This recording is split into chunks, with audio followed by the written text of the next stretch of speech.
Hello students, welcome to EPG Pathshala. In this module, we shall be discussing wastewater characteristics of municipal wastewater and wastewater characteristics of textile industry. Wastewater characteristics are very important for scientific purposes as well as for regulatory purposes, because all the industries are required to maintain the certain standards of the wastewater before that disposal, as well as wastewater characteristics knowledge is very important to decide or to know that what kind of treatment and to what extent treatment of the wastewater is required. The learning objectives of this module are to know about wastewater characteristics of municipality wastewater and to know about the characteristics of textile industry wastewater. Municipality wastewater is also called as sewage. This includes domestic wastewater derived from households, business buildings and institutions, etc. It also includes various waters with diverse waste composition. Municipal wastewater includes waters from different activities such as washing water, human excreta as well as animal excreta, urban runoff from roads, runoff from car parks, runoff from the roofs of the houses as well as other commercial buildings, runoff from sidewalks, runoff from pavements. This also includes litter, waste. Wastewater, municipality wastewater also contains highway drainage. It also contains surplus manufactured liquids. It also contains storm drainage, mainly including trash, and sometimes some industries, particularly small scale industries, those do not have sufficient funds to have their wastewater treatment plant, they put their wastewater in the sewage water or in the municipality wastewater. So, from this all we can conclude that municipality wastewater get wastewater from a number of diverse sources. When we discuss characteristics of the wastewater, they can be divided into three categories: physical characteristics or physical quality of the water, chemical characteristics or chemical quality of the water, wastewater, and biological characteristics or the biological properties of the water. Physical parameters mainly include temperature, turbidity, etc. Chemical characteristics include all the chemicals that may be present in the wastewater, and biological quality or biological characteristics include different type of organisms that may be present in the waste water.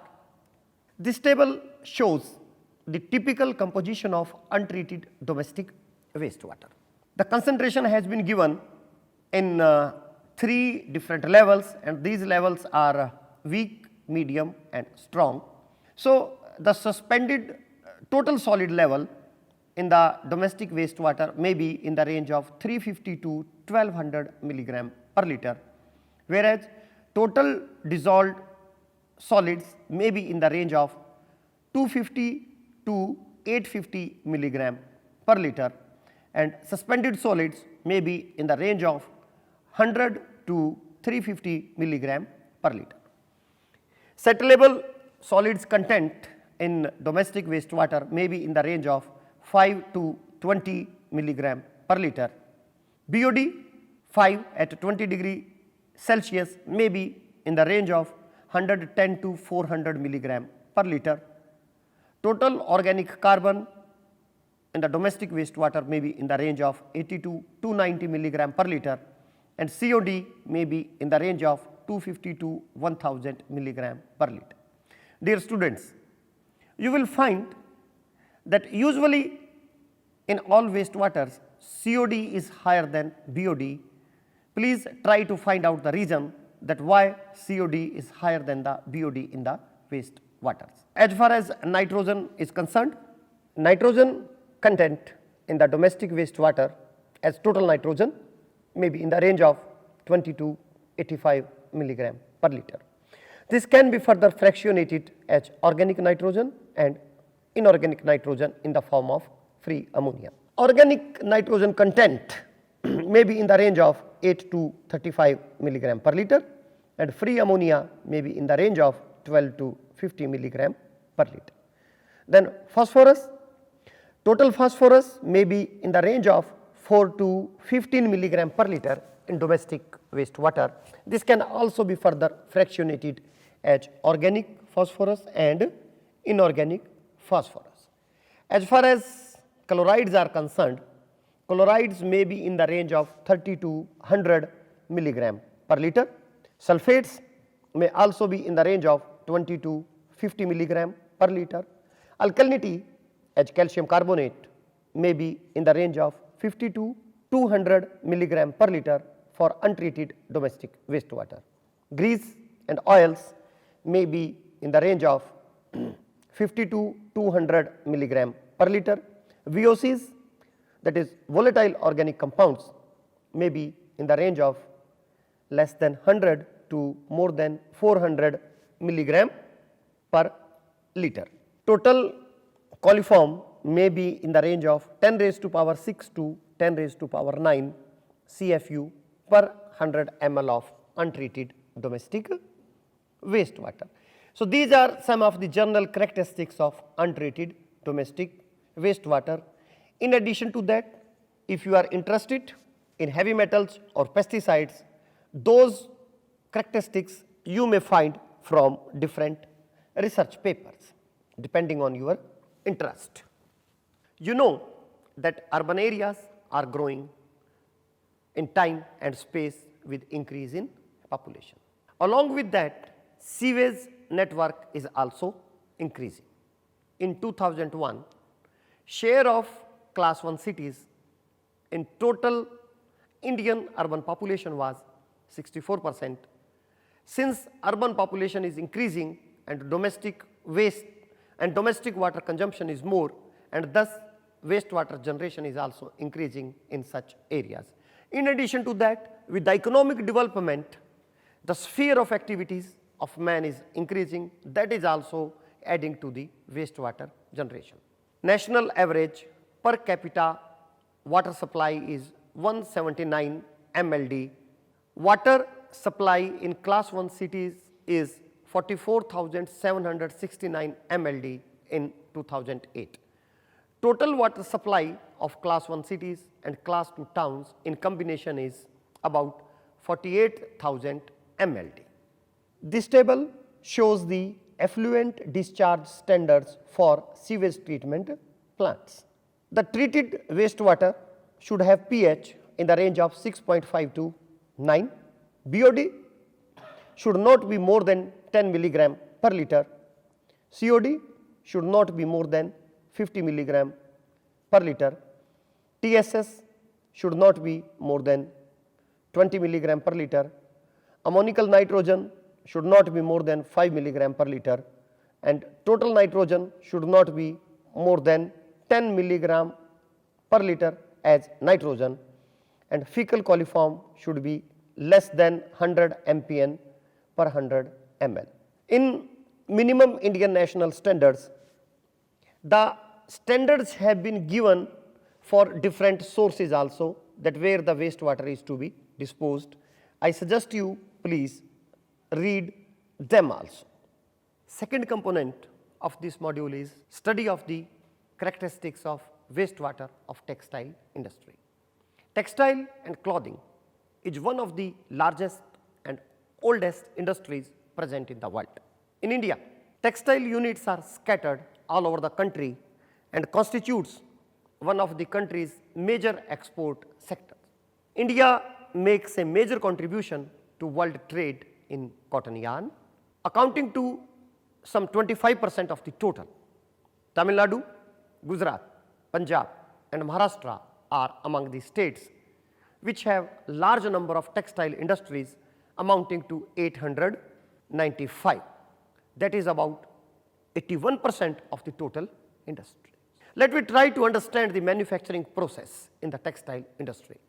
The different steps of manufacturing in textile industry are sizing and slashing, then desizing, scouting and kiring, then bleaching, then mercerizing, then dyeing and printing, and then finishing.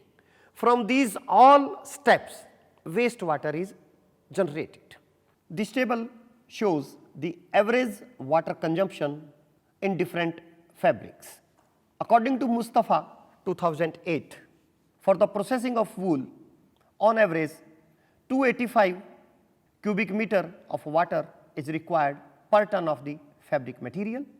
For woven material, the average water requirement is 114 cubic meter per ton material, and for knitted material, the water consumption is 84 cubic meter per ton of material.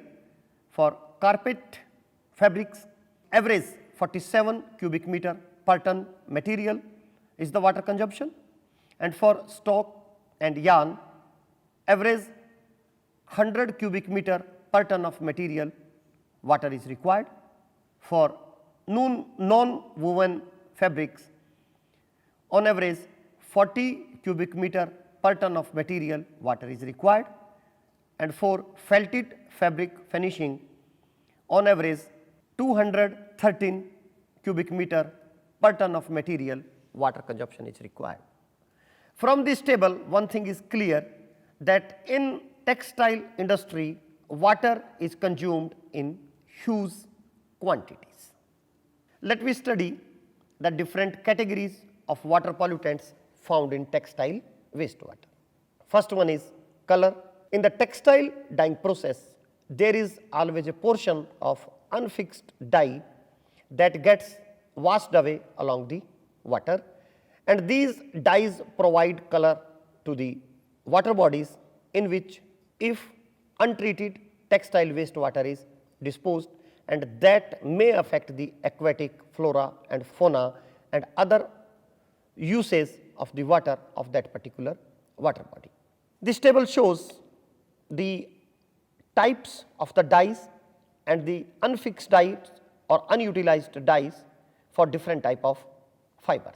For wool and nylon, acid dyes, reactive dyes, and pre-metallized dyes are used. About 2 to 20% of dye remain unfixed, and that ultimately ends up in the waste water. As far as cotton and viscose fibers are concerned, for them azoleic dyes, reactive dyes, direct dyes, pigments, wet dyes, and sulfur dyes are used. For some of the dyes, even 20 to 50% remain unfixed, and this also end up in the wastewater. As far as acrylic fibers are concerned, for them modified basic dyes are used, and about 2 to 3% of these dyes remain unfixed and end up in the wastewater. Then second parameter is dissolved solids. Dissolved solids, this industrial effluent include dirt, impurities, soluble excretions or secretions, residual matter and process chemicals, etc. Then residual chlorine. Chlorine compounds are added to the textile effluent from bleaching process, and residual chlorine is usually present in the textile industry wastewater. In addition to this, other contaminants can be further categorized as biodegradable as well as non-biodegradable. These are present as dyestuffs, acids, sizing materials, enzymes, etc. These materials are responsible for high BOD and COD of the effluents. In addition to that, heavy metals may also be present in the textile industry wastewater. This table shows the range of various parameters in textile industry wastewater. pH of textile industry wastewater is in the range of 6 to 10. Temperature of textile industry wastewater is usually 35 to 45 degree Celsius. TDS, that is total dissolved solids, are found in the range of 8,000 to 12,000 milligram per liter. BOD may be in the range of 80 to 6,000 milligram per liter. COD may be in the range of 150 to 1200 milligram per liter. Total suspended solids may be in the range of 15 to 8,000 milligram per liter. Chlorine content may be 1000 to 6000 milligram per liter. Sodium may also be present, but in very less quantities. Then trace elements like iron, zinc, copper, nickel, manganese, vanadium, mercury may also be present in the textile industry wastewater, but to lesser extent. Oil and grease are present in the range of 10 to 30 milligram per liter. Free ammonia may also be present over there. Sulfates are present in large quantities in the range of 600 to 1000 milligram per liter, and total gel down nitrogen in textile industry wastewater may be 70 to 800 milligram per liter. This table shows the standards for discharge of effluent from textile industry wastewater. The pH of treated textile industry wastewater should be in the range of 5.5 to 9. Total suspended solids should not exceed 100 milligram per liter. BOD should be less than 30 milligram per liter. COD should be less than 250 milligram per liter. Total residual chlorine should not exceed 1 milligram per liter. Oil and grease should not exceed 10 milligram per liter. Total chromium as chromium element should not exceed 2 milligram per liter, and sulfide as sulfur also should not exceed 2 milligram per liter, and phenolic compounds as ethanol should not exceed 1 milligram per liter in the treated effluent of textile industry. Effluent treatment in textile industry. In textile industry, primary, secondary as well as tertiary treatment is used for the treatment of wastewater. Primary and secondary treatment are the first step in the wastewater treatment to mix and to equalize the wastewater streams that are discharged at different time and different intervals from different stages in the process. Some industries also prefer screening oil trap prior to equalization for removal of solids and oil and grease. Equalization ensures that the effluent have uniform characteristics in terms of pollution load, pH and temperature. During primary and secondary treatment, about 60 to 80% of the suspended material is removed, as well as more than 80% BOD is removed. Tertiary treatment is used for the removal of the specific kind of pollutants. Textile effluent may require tertiary or advanced treatment to remove particular contaminants or to prepare the treated effluent for reuse. Some common tertiary operations are removal of residual organic color compounds by adsorption and removal of dissolved solids by membrane filtration. Dear students, in this module we studied about the general characteristics of municipality wastewater, and we also studied the general characteristics of the textile industry wastewater. Then we studied the standards given by Central Pollution Control Board for the disposal of municipality wastewater, as well as standards given for the textile industry wastewater. In last, we studied that all three kind of treatments, primary, secondary and tertiary treatments, are required for the treatment of wastewater. I hope you enjoyed this module. Thank you.